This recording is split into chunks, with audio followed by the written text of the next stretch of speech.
Balatro has blown up since its release and represents a rare example of a roguelite entering the broader, general gaming sphere. As a roguelite fan, I've been loving this game, and I think it does actually live up to the hype. So let's get into it. At its core, Balatro takes the idea of poker and just runs with it. In the simplest form, you're playing the best poker hand that you can, but Balatro also has unique scoring mechanic, as well as so many different and surprisingly deep roguelite and deck builder elements. Namely, you can add and remove cards from your playing deck, upgrade your cards to have special effects and modifiers, and you can collect jokers that have powerful buffs and allow for those fun combos and synergies. Let's talk about that scoring foundation first. Each turn you play a hand of up to 5 cards. For each hand you play, you're given a score based on your points in blue multiplied by your multi-points in red. Each hand type you will play will have a base score and base multi based on what that combo is. For example, a 4 of a kind is 4 playing cards of the same type, like 4 9s, which gives you a base score of 65 times a base multi of 7. Playing higher level cards will add more points to your score as well. Jokers can add points to your score, as well as being the most common source of multi, which we'll talk about later on. When describing the scoring, it can sound like a math-focused game, and that's technically true. There is a lot of mathematical maximization you can do if you really want to get into it and do that kind of min-maxing. But you also don't have to do any math if you don't want to. If you've ever played poker or other similar games that use a standard deck of playing cards, you'll probably get a feel for the best hands to play pretty quickly. And because you can often intuit which hand is best to play, you don't actually have to do the math. Even if you're not familiar with poker, the game helps you out by explaining different hand types and letting you know what type of hand you're about to play before you actually play it. It lets you know the base score before you play it, things like that. Like most versions of poker, you can redraw some of your cards in order to find the best set of 5 cards to play. But unlike poker, you don't actually have to play 5 cards at a time, which can allow for some more flexibility. For example, you might want to play 4 of a kind, but keep your other cards in reserve for a future hand. So that's the core gameplay of just play the best poker hand that you can. You play hands to get points, and once you pass the score threshold for a given encounter, you win that round. You then enter a shop, which is where actually the bulk of the build crafting happens, and where the game starts to massively deviate from a standard poker game. The biggest element in deck building for Balatro are the jokers. And you'll get most of these jokers by buying them directly in the shop. You can collect up to 5 jokers that act similar to relics or artifacts in other card game roguelites. These jokers can have very powerful general effects, like adding multi-points to the score of each hand. But many of them are also more niche, and only work or activate when certain poker hands are played or certain cards are played, things like that. For example, flushes are a common hand type to play because they're both fairly obtainable and have good base scoring. There's a common joker that adds plus 100 score for each hand that has a flush. And there's a common joker that gives plus 4 multi-points whenever you play a heart card. Together, if you have both these jokers, you want to prioritize playing heart cards and flushes when possible, or ideally, a flush of heart cards. As you can see, these jokers can then lead to decisions around modifying your playing deck. You can directly add additional cards to your playing deck. You can also use tarot cards or spectral cards to remove cards from your deck, upgrade them, or modify them by changing their suit or changing their numerical value.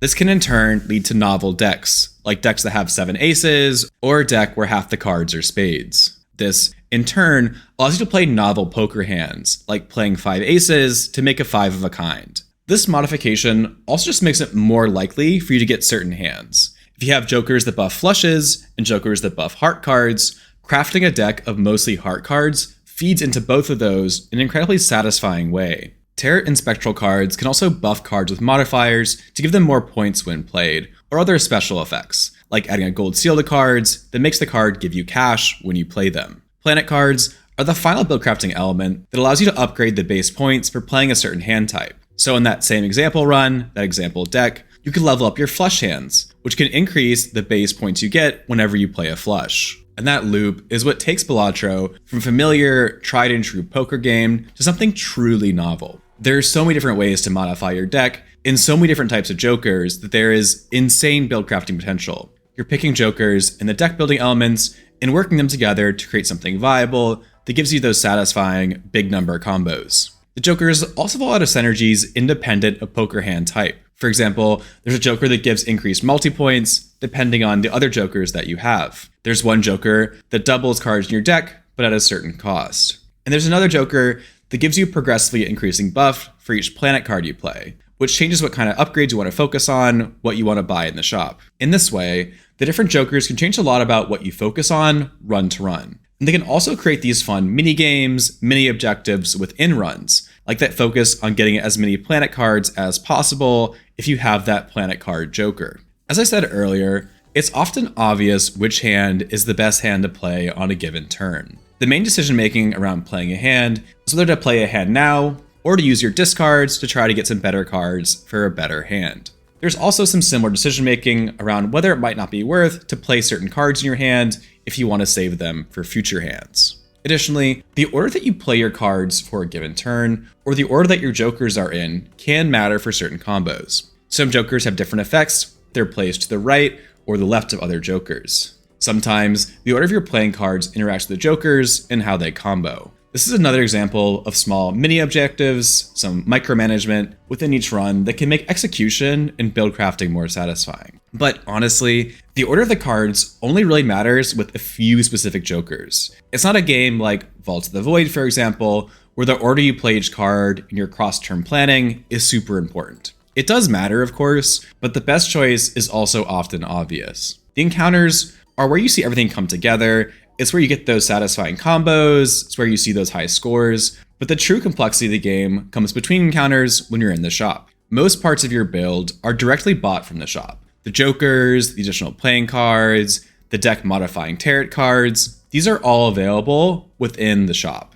Sometimes you purchase these cards directly, but often they're also available in card packs that let you choose a card or upgrade out of 3 or 5 choices. Shops also offer vouchers, which are mostly build independent buffs, like making shop items cheaper, increasing how many hands you can play on a given encounter, things like that. You can also sell your jokers back to the shop at a reduced cost, and that allows you to play around with builds a little more freely in a way that I appreciated. You gain most of your cash to spend in the shop as a reward for winning each encounter. Most encounters have a base reward for beating them. You can also gain extra cash for each additional hand that you could have played in the encounter, but you didn't need to. This game has an interest mechanic as well, where if you have extra cash that isn't spent, it will generate extra income for you later on. As you might expect, there are also a number of jokers out there that interact with the cash gaining system, like cards that give you additional cash for playing certain hand types. This is another example of those mini objectives, those mini games that I was talking about, where Balatro offers fun things to do within each run that adds more depth to a seemingly simple game.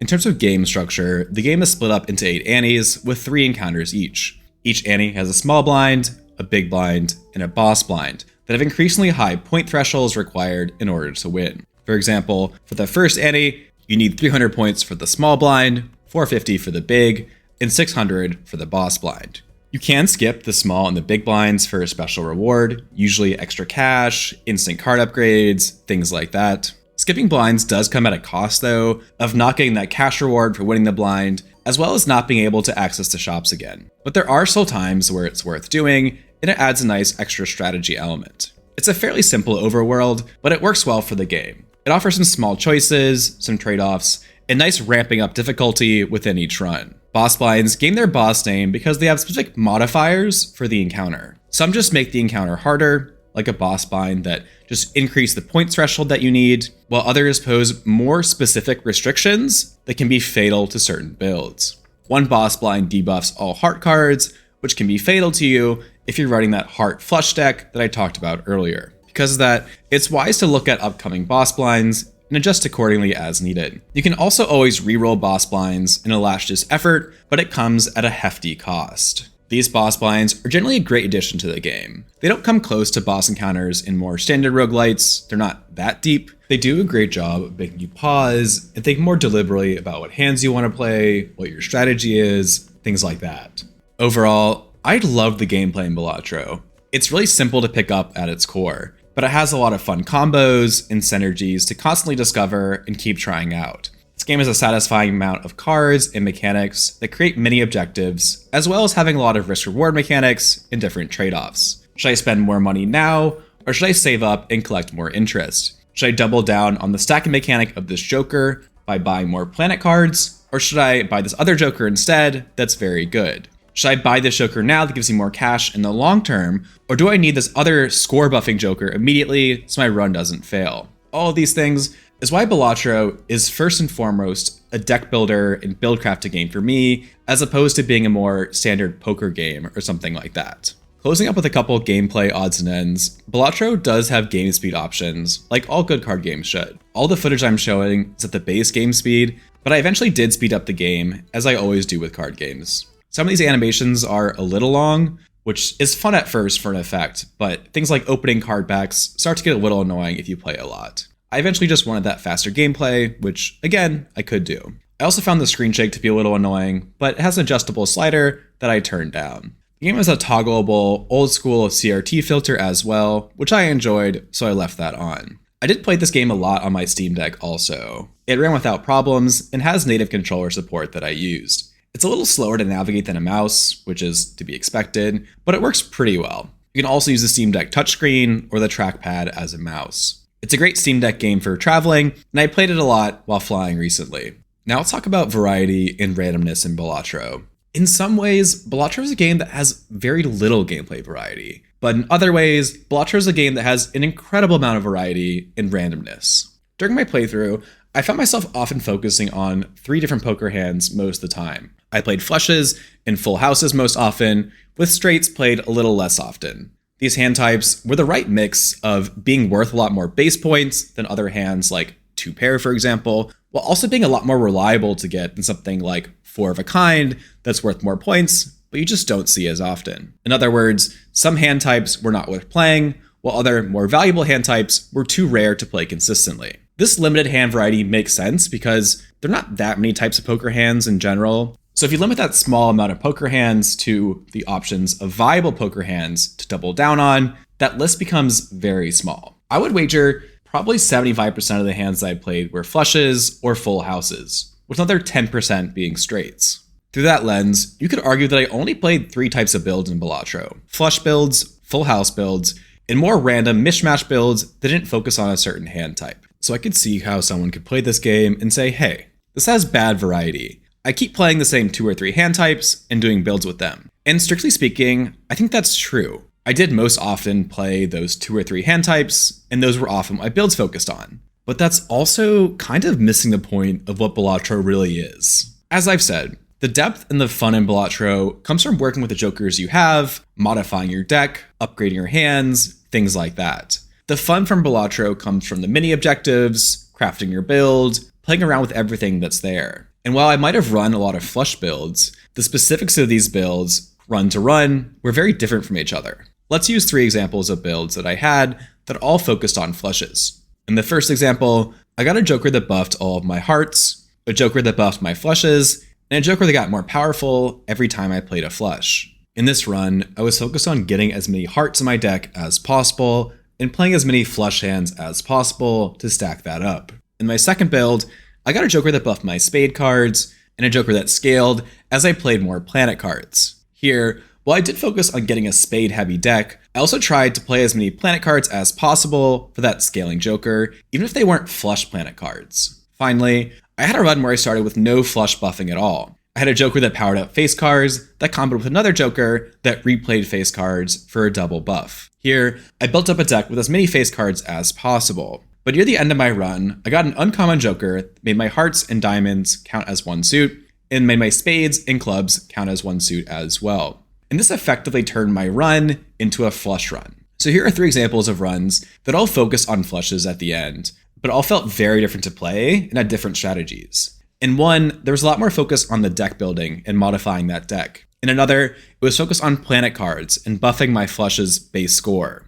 In that final deck, I was focused on something else entirely, getting as many face cards as possible before I eventually found a flush joker that made flushes convenient to play. And for all 3 of these builds, this is only a partial list of all the jokers, card upgrades, build corrective mechanics that were going on. So even if you play the same poker hands run to run, the same few hands are viable, the build crafting can feel very different with different jokers. This huge variety in jokers, though, did lead to one main RNG pressure point for me. I don't feel like you need to get rare jokers in order to win runs, though some of them are very powerful, but I do feel like as you climb difficulties, a strong early game joker can make or break a run in the first few antes. Worded differently, if I didn't get a half-decent joker in the first 2 or 3 antes, I often lost a run very early on. I found flat multi-point buffing jokers to be especially powerful early on. For example, jokers, like all cards in this game, can have different additions that give them extra score or extra multi-points. One example is holographic cards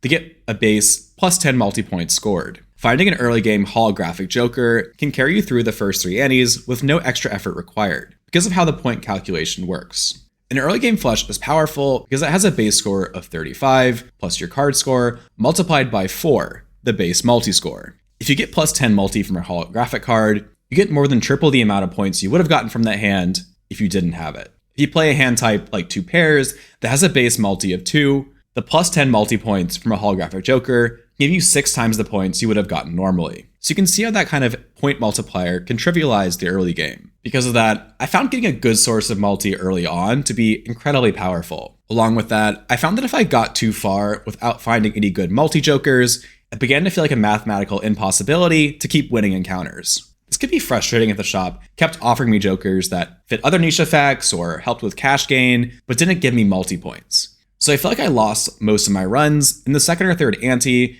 due to that early game RNG, just not getting a satisfying joker. However, this does feel like much less of a problem as you get to the mid and late parts of your run. There are some super OP combos and builds that require great luck to get all of the ideal best jokers, but you can usually make a build work with jokers you find along the way once you get past that early game stress test. And as with all roguelites, as you get better at the game, you can navigate this RNG better. I, at some point, learned to prioritize that flat multi-gain early on in order to keep progressing. Tying up the bow on variety and randomness, Balatro has a lot of standard sources of card game RNG and the way of randomization of what cards you draw. However, Balatro also gives you a lot more control than other standard card game roguelites. You have built-in discards or hand rerolls, and you have a lot of deck modification. And while I've already talked about the Joker RNG, it's worth knowing there's a lot less RNG pressure for other upgrade cards. Because you often buy tarot cards, planet cards, additional playing cards in packs, you're often given multiple choices to make things work. And you can also skip reward choices if you don't want any of them. Spectral cards are the one outlier because these cards are basically super powerful tarot cards that have often randomized effects. For example, one spectral card can turn your whole hand of cards into a single suit, but it picks a random suit. These randomized effects, combined with how rare spectral cards are in general, makes these cards very RNG heavy, but it's also a mechanic you don't have to engage with if you don't want to. It's a risk-reward choice when it's there. Overall, Balatro is a game that has a good amount of variety, but a lot of that variety comes from trying out different builds, different synergies, things like that. While the actual playing card mechanics are fairly similar run to run, because there's just not that many viable poker hands. Outside of that early game Joker RNG, I've rarely felt screwed over by RNG, and it more forced me to try out all the different jokers, try out different builds, just see what I could do with them. Something I talk about some of the roguelites is how much run variety is decided by your choices before a run starts versus deciding what to do with what the game gives you during a run. In some roguelites, like Hadean Tactics, most run variety is decided by you and what hero you choose at the start. In other games, more of that run variety is decided by what you happen to find along the way and what you do with it. In a weird way, Balatro does both these things depending on which starter deck you choose. And that brings us into discussion about the progression and replayability in Balatro. Balatro is a great completionist game because it has a lot of unlocks and a large focus on horizontal progression because of that. Most of these unlocks in Balatro require specific achievements to be completed, like playing X number of hands across runs or playing every possible tarot card to unlock different jokers and things like that. This unlock mechanic also applies to different starter decks. There are 15 different starter decks in the game, which I would lump into 3 sets of 5. The first 5 decks are unlocked by playing a couple runs and completing basic achievements. The next 5 starter decks are unlocked by winning with each of those 5 basic decks. And the final 5 starter decks are unlocked by climbing up the difficulty levels. The 5 base decks are all very general with simple buffs or slight mechanic changes. For example, the red deck gives you an extra discard for every encounter, while the green deck changes how you gain cash a little bit. These are very general modifiers, and that makes it so those starter decks have a lot of flexibility for builds. You can more or less run every possible Balatro build with those decks. And in that sense, If you use one of those decks, that run-to-run variety mostly comes from what you find on each run. However, some of the other starter decks unlocked later heavily favor very specific builds, very specific playstyles. For example, one deck makes all of the cards 2 different suits as opposed to 4. This strongly favors the flush playstyle because flushes are now so much easier to get. If you play a starter deck like that, you're effectively picking your run playstyle at the start. I think it's nice that Balatro has towed this line pretty well. It has great replayability across runs because of those different builds, but also trying out different decks. It's nice to see some decks truly open runs up where you can work with whatever you find, and it's nice to have some decks that are catered to certain playstyles. So if you want to have a set build type in mind from the start, you can do that if you prefer. Outside of those standard 15 decks, you can also unlock up to 20 challenge decks. These challenges have the same base structure as a Balatro, same playing card, same annies, things like that, but they have some big rule changes that give them almost a puzzle-like feel. For example, one challenge deck completely changes how you make money in the game. The run gives you 5 jokers at the start that can be sold for progressively increasing amounts of cash. But you can't make money the other standard ways. So this gives you a fun choice of when do I decide to sell these jokers to buy important upgrades, and when do I keep them in order to get more total cash for my run. I had a lot of fun with these different challenges, and they're a nice change of pace when taking a break from climbing difficulty levels. On that note, difficulty levels in Balatro are fairly standard challenge-based ones. For example, the first difficulty level makes the small blind for each ante have no base cash prize, which effectively means you have less cash to work with on each run. Each additional difficulty level adds a new specific challenge that builds on top of prior challenges. It's a fairly simple, fairly familiar system that reminds us of Slay the Spire, things like that, and it works perfectly fine here as well. All this progression together makes Balatro a completionist paradise. There are a lot of different achievements to complete and a lot of different ways to set goals for yourself. Using jokers as an example, you start out with 60 of 150 possible jokers. The rest of the jokers have to be unlocked with specific challenges and achievements, some of which are straightforward, like playing 100 hands across all runs. Others require more niche conditions in order to unlock. After unlocking each joker, you must also actually use them to add them to your card collection. Then, completing a run with the joker adds a chip to it that signifies difficulty that you beat. So, you could set yourself a goal of unlocking each joker first, then playing a run with each joker, then beating a run with each joker, and finally, beating the hardest difficulty with every possible joker. Obviously, not every single person is going to do all of these challenges. I personally am not going to use every single joker to beat the highest difficulty, but it's still fun to set these small little goals for yourself to work for as a cross-run, metagame, horizontal progression, whatever you want to call it. This system also gives the game a card collector feel in trying to add all of these things to your collection. The same unlocking and self-challenge mindset can be applied to the different decks as well. Difficulty levels scale individually for each deck, so you can set yourself a challenge with first unlocking each deck, then winning with each deck, then winning the next difficulty level with each deck, or whatever self-imposed challenge you want to do. Because of that, a lot of cross-run progression is completing achievements, unlocking new playstyles, and trying to win with different playstyles in different decks. I think the system works really well for Balatro. I had fun experimenting with different builds and aiming for more unlocks. You'll get a lot of those unlocks naturally along the way, but it was still fun to have those small goals, small challenges here and there.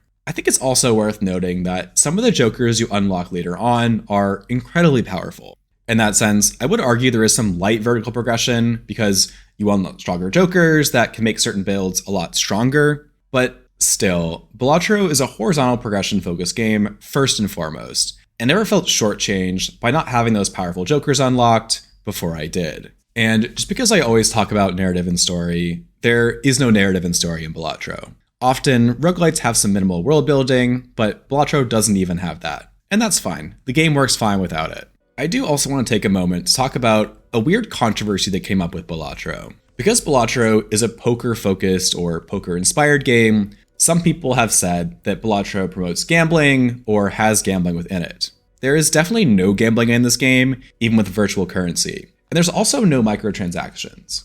Balatro just uses poker hands to have that same level of RNG as other card games and other roguelites.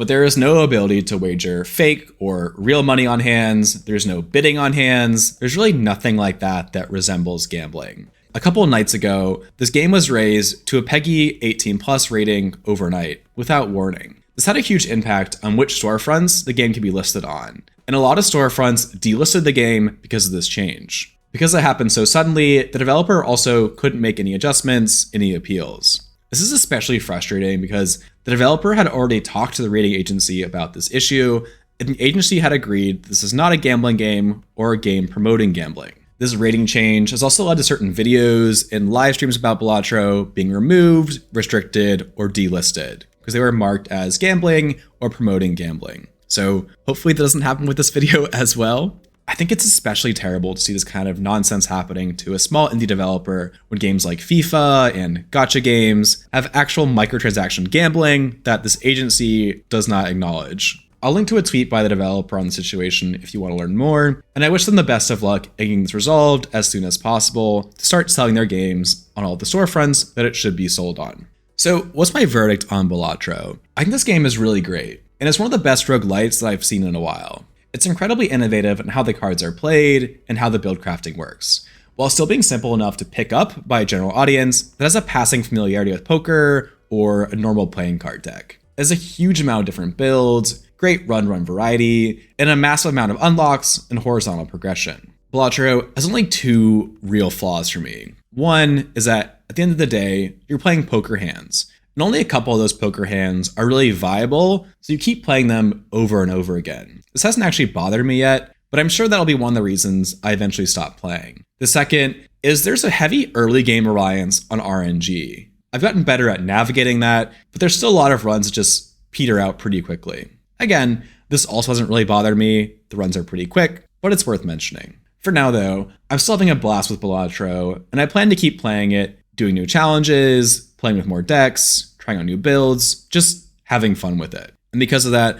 I definitely recommend picking this game up if you have a chance. Huge shout out to all of our channel members for helping support the channel. Your support is greatly appreciated. Please like this video to help me out in the algorithm, and thanks for watching.